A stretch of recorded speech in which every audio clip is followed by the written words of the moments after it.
ছোট রানী এলো পদ্মাবতী, রানী পদ্মাবতী। রাজার আরো 6টি রানীর ছিল না সন্তান, পদ্মাবতীর কোলালোতে মিলল সমাধান। বছর যেতে জন্ম নিল 7 ছেলে 1 মেয়ে, হয় খুশির আকাশ হঠাৎ কালো মেঘে গেল ছেয়ে।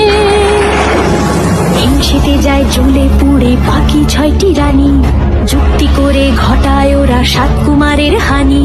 সুযোগ মতো 7 ছেলেকে মাটিতে দেয় পুঁতে, বাঁচে একা পারুল ওরা পায় না তাকে ছুতে। ধাইমা বাজায় সেই মেয়েকে বড় করে তোলে, 7 ভাইকে পায়